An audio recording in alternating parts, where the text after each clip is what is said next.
all the items are comma separated and it is enclosed with the square bracket. To repeat that particular list element, that number of times it will be repeated by using an asterisk, which is used as a repetition operator.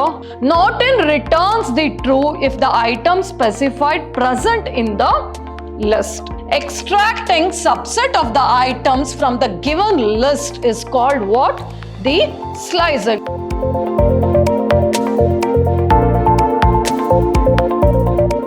Hello everyone, myself Jayashree Chandru, Department in Computer Science, Vidyashram Pre-University College, Temple of Excellence, Mysuru. Welcome back to the session, Chapter 9, List. So let us see what and all we'll be discussing in this session. So first, the introduction to the list, what exactly the list is and all other like introduction to the list and how to access the list elements we'll be learning. Next, list operations, which are the list operations we'll be learning. And at the last, the built-in functions, which is very important, how the built-in functions will help to access and initialize the list elements in the Python. So before pitching into the topic, let us see what is the weightage of the list. The total marks is for 8 marks. So very short answer type for 1 mark, it is 3 questions. Next, essay type 5 marks, it is 1 question. So total it is for 8 marks.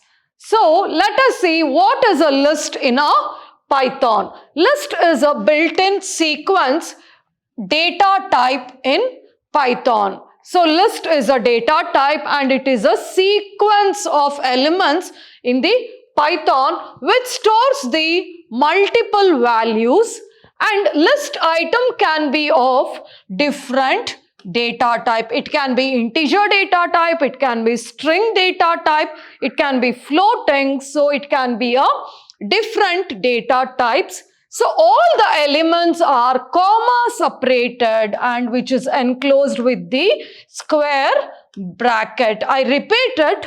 All the items are comma separated and it is enclosed with the square bracket. So this is about the list, the introduction of the list. So next we will understand how can we access the elements in the list, which is very important for us to understand and learn. Individual item in a list can be accessed using the indexes. So what are indexes here? Indexes are unique numbers which is assigned to each item in a list to identify them. So index always begins with 0, which is written in the square bracket. Always it should start with the 0, 1, 2, 3, 4 like that. So always it is been within the square brackets. So this is how we need to access the elements in the list. So now let us understand with the example. List, it has to start with the L or L1 or list. So L is equal to 4, 8, 9 and this is how we will access with the square bracket. Here you can see display first elements of the list L. So L0 if I give, it display 4 because it starts from 0, 1, 2, 3, 4. This is how it will access the elements. This is how it will display 0, 1, 2, 3 and 4. So list 0 if I give, it will display the first digit, that is 4. Display the third element of the list, that is L of 2. This is what the range I am giving within the square bracket. So it will display the 9, 0, 1, 2. So display the last element using a negative index. So last element using a negative index, always it will be like minus 1 if I give, that is a last index, that is 11. That is from here minus 1, minus 2 it will take. Same way minus 3 it is 9. So negative index and positive index, this we call it as what? The indexes in the list. Hope it is clear. Next let us see, lists are mutable or immutable. Yes, lists are mutable. Why it is mutable? Content of the list can be changed after it is been created also.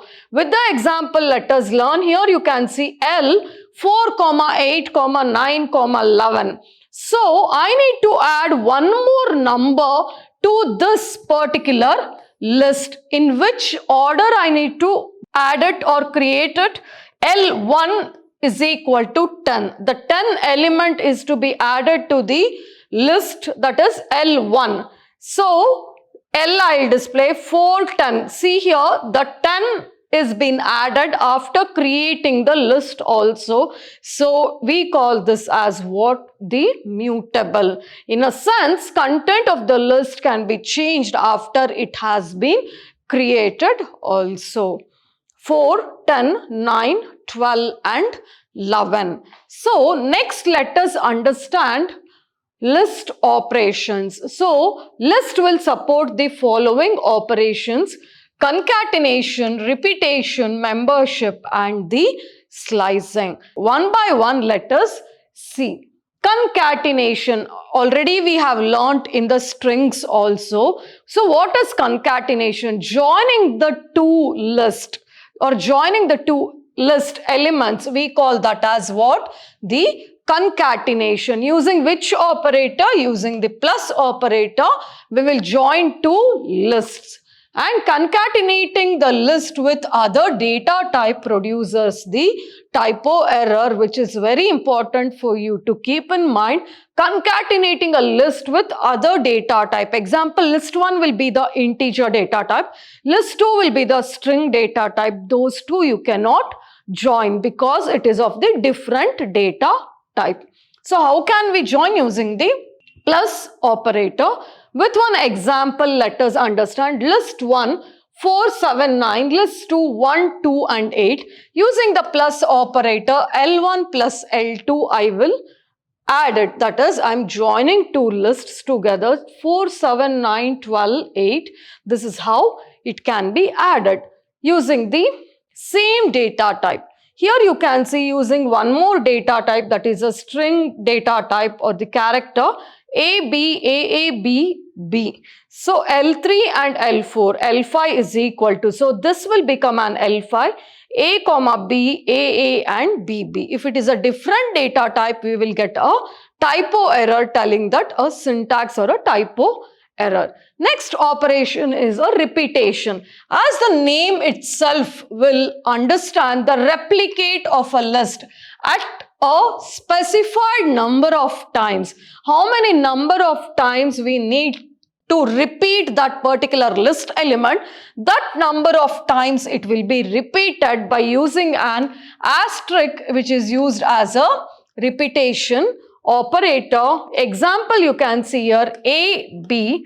Repeat it for 2 times, that is A, B, A, B. The elements of that particular list will be repeated twice. If I give it as thrice, it repeats the thrice, that is again A, again B. So this is how again it will repeat for the 3 times, 4 times, 5 times, n number of times we can give. Next we have a membership operator. So what is a membership operator? It refers to what? Already we have learned the membership operator in the string. Same way it in the list also, but instead of the string, the list elements will be there. So membership operation refers to checking an item exists in the list or not, which will use in and not in as the membership operator. Python uses what? In and not in membership operator. In returns the true if the item specified which is present in the list. Not in returns the true if the item specified present in the list. So in and the not in. With the example, let us understand. In the list 1, English, Hindi, Math, Science and SST is there. So SST in L, yes, it is true. Science not in L, yeah, it is false. If I give it as in L, it will come as what? It is true. Not in means Science is not in the list, it is asking. Then it is false because science is in the list. So this is how we will use the membership operator in the list. Next we have the slicing. What do you mean by a slicing? Extracting subset of the items from the given list is called what? The slicing. What is a subset here? Occurred after slicing contains the contiguous items, and slicing is done using the index range like start index, end index and the step value. End index is always excluded in the resultant of the subset list. Negative list can also be used in the slicing. Indexes can also be used in the slicing. So let us see with the example over here. English, Hindi, Math, Science and SST. I am taking only the few portion, that is 2:5, 0, 1 and 2. It starts from 2, 3, 4 and 5. So it stops before the subset, that is what we call it as the list. Here you can see the output Math, Science and Social. 0, 1, 2, Math. 3, 4 and 5. Before the 5, it exclude it. So Math, Science and SST. Traversing a list. So what is traversing a list? Which refers to accessing each item in a given list which goes in a sequential order. So here it will be like we will be using two kinds of loops. For or a while loop can be used for traversing a list. In a previous chapter we have learnt about traversing a string. How we traverse a string using for and the while loop. The same way, but only the list elements will be changed. Let us understand with the example now. Examples of traversing a list. Traversing a list using a for loop and the while loop, let us understand. So here in the list English, Hindi, Math and Science. So for the item in the L, that is in the list, print the item. So all the items will be printed in a sequential order like this. So English, Hindi, so Math and so on. Same it will go for the while loop also. Traversing a list using a while loop. So here only the while loop syntax will be changed. How the for loop syntax. Item always it starts with 0. Item is greater than like length L and print the L item. Item plus is equal to the 1. It always go for the incrementing one after the other. So this is about the traversing a list using a two iteration operations, that is for and the while loop. So next let us understand what are the built-in functions in the list and how it is helpful for us to build a Python program using a list built-in functions. One by one let us understand with the method description and also with the example. So here the length, len function, append, insert, count and also remove and sort. Let us understand one by one here. So len returns the length of the list passed as the argument. So here you can see list 1, 10, 20, 30, 40 and 50. What is the length of the list? That is, it is 5. 0, 1, 2, 3, 4. That is total, it is 5. So this is how the length of the particular list elements using a len function it can be used. What is a append? Appends the single element passed as an argument at the end of the list. I repeat it, appends a single element passed as the argument at the end of the list is your append function. So what exactly, how it will go, let us understand. List 1 you can see 10, 20, 30 and 40. I need to add one more list element to the list 1 or list.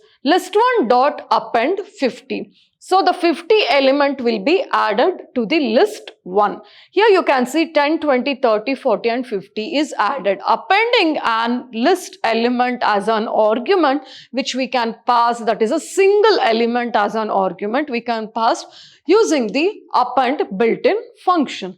Next we will see insert function. Inserts an element at a particular index in the list. It will give in which particular index, whether it should go for the 5th index or 4th index or a starting index. So here you can see list 1, 10, 20, 30, 40, 50. So insert 2, 25. So here it will be added list 1, 0, 1 and 2.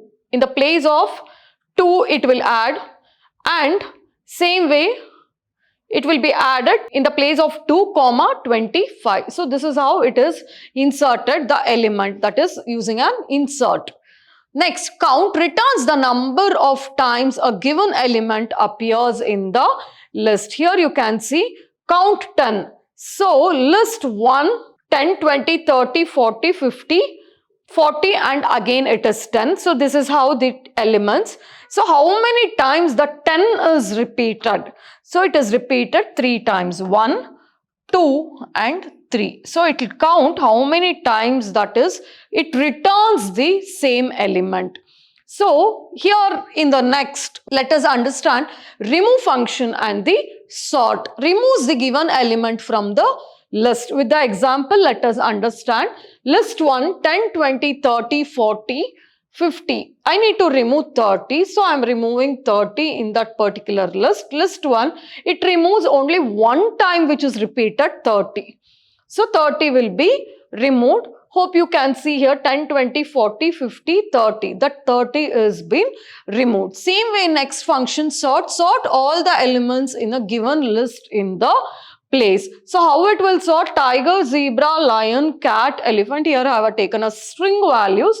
Sort list 1, sort list 1, cat, dog, according to the alphabetical order, it will sort C, D, E, L, T and Z. So this is how it is being sorted using a sort built-in functions in the list. So these are some of the list method, that is, and the built-in functions, that is how exactly we can use these built-in functions in our Python program. Again, we have some of the other built-in functions, that is min, max, sum are some of the built-in functions again we will be learning. So what is returns the minimum or the smallest element of the list, returns the maximum or the largest element of the list, that is your min, returns the sum of the elements of the list is your sum. So returns minimum of the smallest element of the list means what? Let us see. List 1, 34, 12, 63, 39, 92 and 44, which is the minimum that is in the list 1, that is 12 is that is a minimum in the list. Same way the maximum in the list is 92 is a greater 1. And same way if I sum all the elements, list elements in the particular list, I will get the answer 284. So let us understand the next topic, that is a nested list. A list within a list, we call that as what? The nested list. One list appears as an element inside the another list. We call it as what? The nested list. So let us understand with the example. Here you can see in particular list 134, inside one more list is there with the different data type, and again the first list is being continued. A list elements which appears inside one more list, we call it as what? The nested list. So 1, 34, A, B and 45, and L1, 12, 22.3. So L2, L1 and L2, that is how it is displayed. 134, A, B, 12 and 22.3. Both the lists, how can we use using an nested list functions. Next, we will see what is copying a list. Copying a list is a beautiful feature in the Python which involves in creating a new list of contains the same elements as an existing element. This is an important to avoid the unintentional modifications to the original list when changes are made to the copied list. So for that we will use the copying list. So let us see with the example copying list. List 1 we have 1, 2, 3 and list 2 is equal to list 1. In the list 1, 1, 2, 3 is there. In the list 2 also it will copy to the list 2 the same elements. The statement list 2 is equal to list 1 doesn't create a new list. You need to understand these lines. But instead it refers to the same list object, making list alias of list 1, ensuring the changes are reflected in both the list, in the list 1 also, in the copied list, that is list 2 also. This you need to understand in a better way. The statement, I repeated, the statement list 2 is equal to list 1 does not create a new list. When you copy it will not create a new list, but instead, it refers the same list object, making list 2 alias list 1. Next, another examples of the copying list, list 1 dot append 10. In the list 1, just it will add an element, that is 10, to the elements 1, 2, 3 was there. I am adding one more element, that is 10. So same thing will be copied to the list 2 also. So this is how the list 2 and copying the list will work. Next we have as an argument to the function. List as an argument to a function. How this will work, let us understand. Whenever our list is being passed as an argument to a function, we have to consider the two things. Which are the two things? That is the two scenarios. Elements of the original list, that is one thing.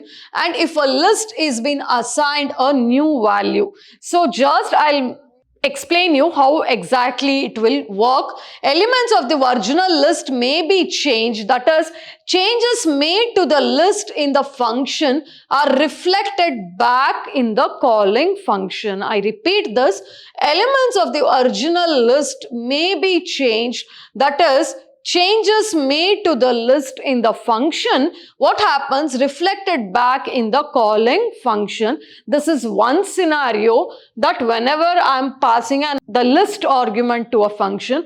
Next, if the list is assigned a new value inside the function, then a new list object is being what? It is created and it becomes the local copy of the function. When I create a new list, it will create and it will become a local copy of the function, and any changes made inside the particular element or the local copy of the function are being not reflected. It will not be reflected back to the calling function. Second scenario is very important when we pass the list as an argument to the function. So let us see with one example, list as an argument to the function. Here you can see program to increment the elements of a list. The list is passed as argument to a function. So we all know the function keyword def, increment list 2. For I in range 0, le and the length of the list 2, list 2 of I which increments the 5, list 1, 10, 20, 30, 40 and the 50. So increment list 1, print list 1. So this is how I am passing the argument 15, 25, 35, 45 and 55. Again in the list 2 also, here you can see the list 2 is a argument like what I am passing. And again in the list 2, the elements 15, 25, 35, 45, 55, list 2 I am passing. List 1, it will print, increment the list 1, print the list 1. So output you can see the list inside the function after assignment is, these are the elements. List after the function call, after calling a function, these are the changes. Just observe the program once again. So this is the beginning of the program, list 2 as an argument here. Again the list 1 I am incrementing. Again list 2, passing the argument list 1 increment the list 2. So the output, the list inside the function after the assignment is this output. The list after the function call is this. So here you need to observe how the parameters we are passing. So before and the after function. So this you need to observe. So this is the output of the list as an argument to the function. Thank you. This ends the list chapter.